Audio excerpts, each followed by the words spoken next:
to 60, 3.4 seconds. Top speed, 186 miles an hour, which is a bit less than the BMW, but still, you know, enough.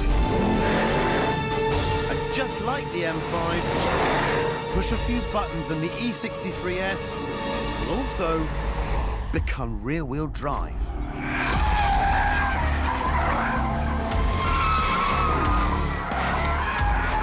It takes all of about 10 seconds driving it to realise that the Mercedes is actually a much more aggressive machine. The gear changes are faster, it revs faster. The whole car wants to be even more of a hooligan. Good Lord! And it sounds so angry. It sounds oddly familiar. When I was younger, I had a physics teacher who dressed really normally. From the outside, he looked like the most ordinary man alive, placid, easygoing. But when he blew his fuse, he went absolutely nuts. That's the E63. From the outside, it looks ordinary. But when you get in it and let it go, it's a frothing lunatic of a super saloon.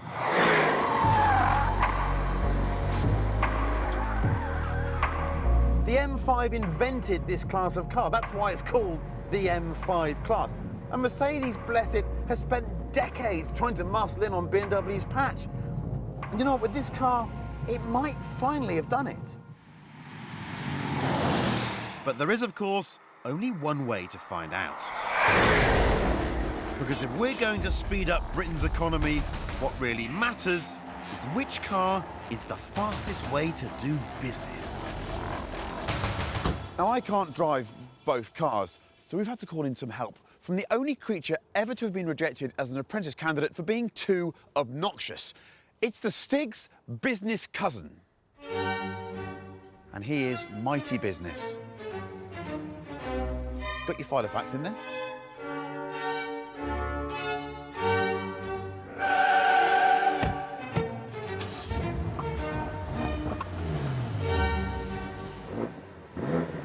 So, one lap of the track, the winner first to reach the boss's parking space.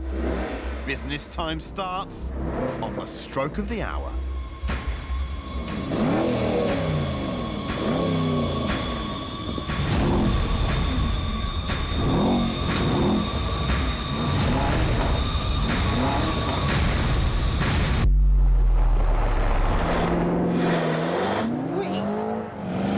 That is just cheating. Absolutely ruthless, they say. Business Stig is not to be messed with. You know all those awful motivational phrases? He invented all of them, Business Stig did. Blue sky thinking? Before that, we just had ideas. I mean, how did we survive? It was a shambles. Get your ducks in a row? That was Stig, he invented that one. Before that, there were just ducks everywhere.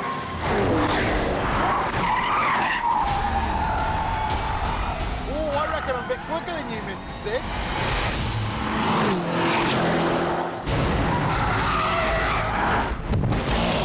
Right, I've got him up the inside.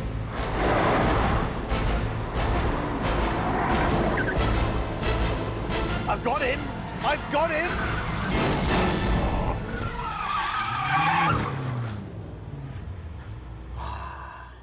To the winner, the spoils. Where are you going? Power lunch, is it? Power lunch. Sulky. I'll shut your door, shall I?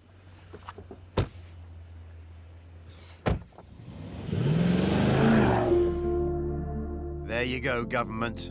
The future of British business lies in the E63S. I can't tell you how closely matched these two cars are. The M5 is a fantastic super saloon, but for me the Mercedes just edges it in a couple of key areas. It's more exciting without the compromise of being any less comfortable. It's a bit more agile, and I just love that engine and that gearbox. So yes, the M5 has finally been beaten. I think this is the best fast saloon car you can buy. This is a bold statement, but also, I'm afraid, in this day and age, a completely pointless one. out in the real world, there's no escaping the fact that 600 horsepower super saloons, they just don't make sense. Back in the 80s, when the first M5 was launched, yeah, that was different.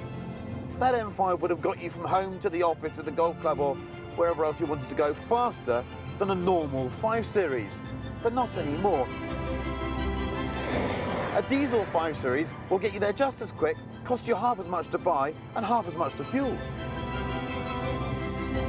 This car, these cars, they're irrelevant. They're an answer to a question people are no longer asking. As irrelevant answers go, though, it is an entertaining one. And let's face it, it still beats the train.